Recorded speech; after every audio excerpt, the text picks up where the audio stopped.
question Thank you, lang. Kuya Alan.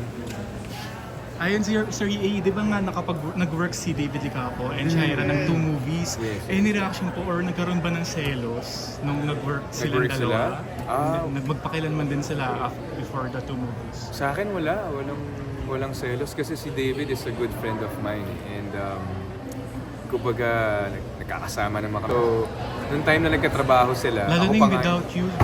Medyo Yun nga intimate, yung mga intimate Sa- talaga doon. Si Shaira nga sabi, babaw ko ng before, sabi niya, babaw ko ng panoorin kasi baka magselos ka ganyan. Hindi, andun ako to support her sa, nung nag-ano siya, Premiere night. not premiere night what they call this, block screening Block yung screening. fans niya.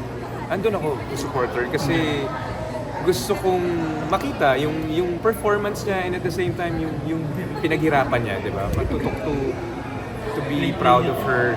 Yun. Sa akin walang selos at all. As in, walang selos at all na bakit ganito no.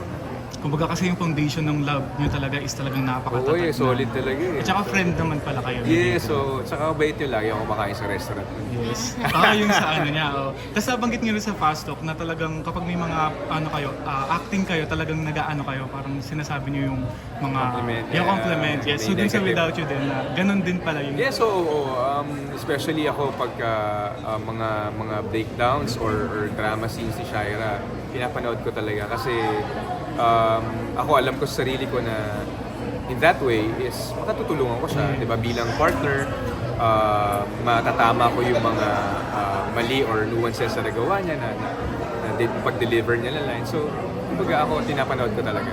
And sa mga hosting naman, siya naman din yung ngayon, siya yung ano, kumbaga sa kanya ako humihingi ng tips kasi ito mo naman siya paano mag-go sa unang hirit. So, Very pro na. yes, oo, kaya ayun, ganun lang kami, as in talagang supportive kami sa isa't isa. Ang galing, galing. So congratulations again. Thank you so much. Shaira. And of course, this Lilet Matias. Thank you.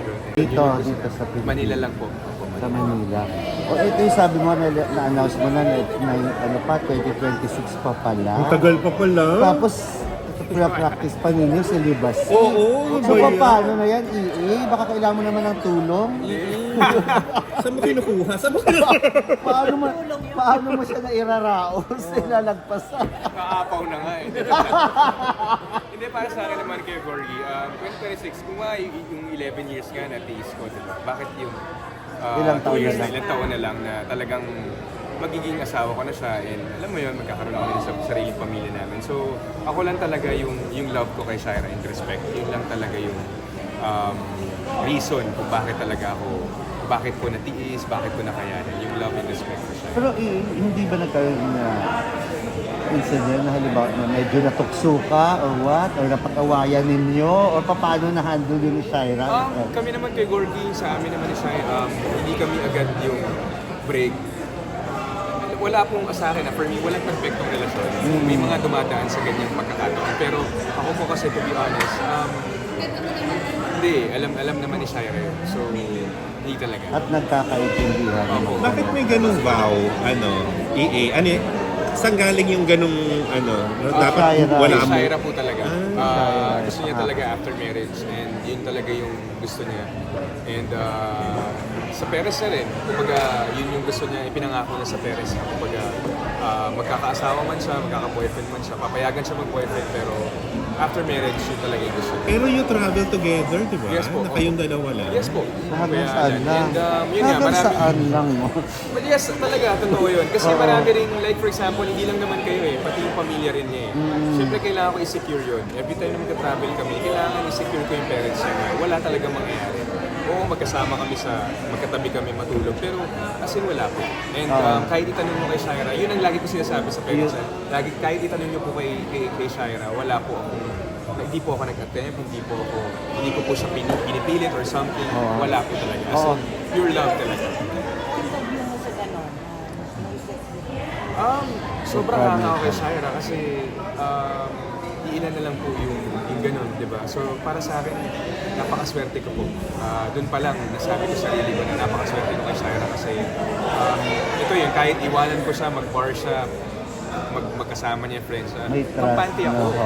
Makakatulog ako na maayos na hindi ganun si Shaira. Hindi ko naman sa inaana, pero I mean, yun lang po. Sinasabi ko lang kung saan ako nagagaling. So, yun po. Para sa akin, napakaswerte ko kasi ganun yung pananaw niya. Gusto niya talaga after marriage. Pero ano naman ang masasabi mo doon sa ibang parang medyo tumataas ang kilay, Siyempre. merong iba parang nabobore, ang boring naman ang ganung relasyon. Or hindi naniniwala. Oo, hindi naniniwala. Para sa akin po, kay Gorgie, hindi ako magbibigay ng negative comment about them. Para sa akin, yung pagmamahal na lang. Yung talaga yung hindi boring eh. Para sabihin, hindi boring yung pagsasama namin ni Sarah. Kasi kung boring, hindi kami magtatagal ng 11 years. Kung alam nyo lang, sabi nga nila, totoo yung naniniwala ako sa sinasabi nila na pag matagal na kayo, para na lang kayo mag-best friend. Ganun yung relasyon namin ni Sarah. And I'm so happy kasi siya yung, alam mo yun, siya yung sa kanya ako lumuhod. Sa kanya ko ibinigay yung pagmamahal kong talaga. So, I'm very, very proud. And ngayon, sobrang gusto ko ipagsigawan na mahal ko si Shira. So napakaswerte ko kasi. So halos na kompleto yun na ba yung entourage? Paano naman yung pinaplano? Malapit na, Kuya Gorgie. Actually, after nung announcement namin ng engagement, naglista na kami agad ng mga ninongs, entourage, groomsmen ko. So, sarap pala sa feeling, nakaka-excite. Parang kami, ako especially, gusto ko na agad gawin. Kaya lang, syempre, kailangan ko rin siya talaga hintayin. Nung nakakabalita ka ng iba, well, sayang yung iba engaged na tapos naghiwalay. Hindi ba kayo natakot din? Hindi po, Kuya Gorgie, kasi iba yung sa amin eh. Kumbaga, yun nga eh, yun yung maganda sa amin ni Shira eh.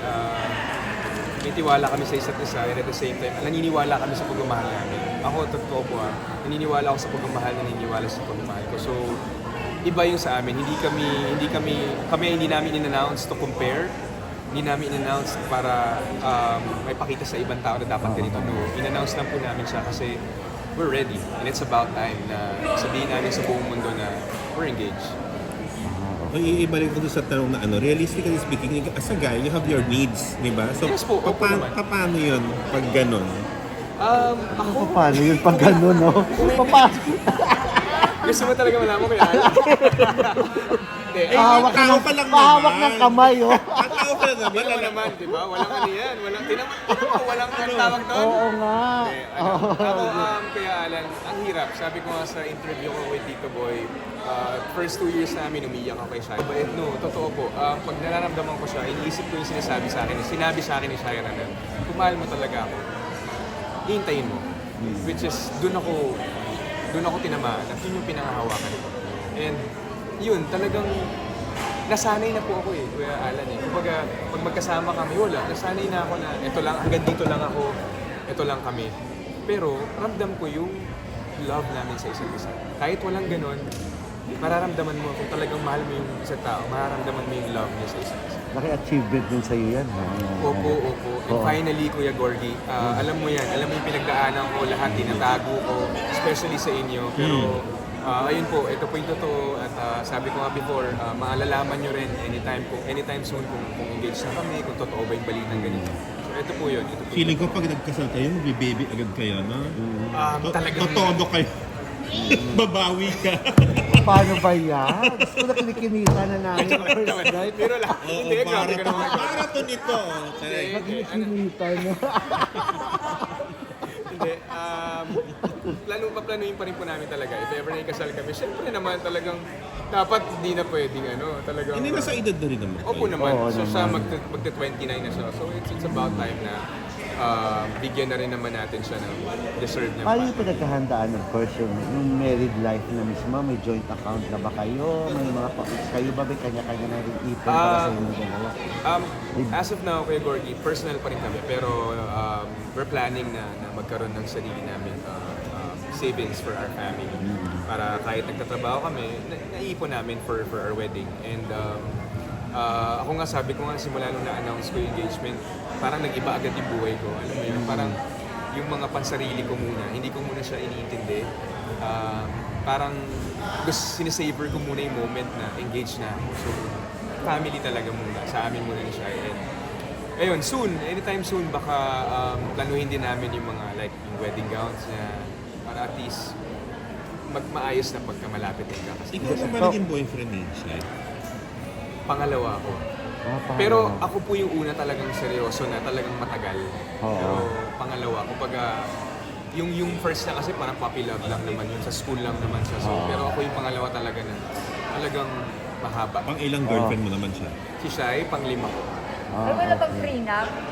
Wala po kaming ganun. Hindi na kailangan. Oo. Opo. Ako lastly na lang, anong pwede mong ma-advise sa mga lalaki na may mga ganyan ding sitwasyon, di ba? I'm sure hindi lang naman ikaw, di ba? Yung mga ibang babae talaga na ganun, pinapahalagahan nila yung sarili nila. So, ikaw, ilang years mo siyang na survive, di ba? So, anong pwede mong ma-advise sa kanila at anong pwede mong ma-share sa kanila? For me, yung ginawa kong proseso kasi is nagtiwala kay Shaira. Pinangawakan ko yung promises sa akin and yung love talaga po. And respect. Dalawa po yan talaga, love and respect. Yun talaga yung nangibabaw sa akin. And kasi kung hindi ko siya nirespeto, kung binabastos ko lang siya, hindi ako makakatagal. Pero yun nga, sa mga kalalakihan na may ganito ring sitwasyon, matuto tayong maghintay sa tamang panahon. Oo. And pag naman nandun na tayo sa tamang panahon na yun, all worth it.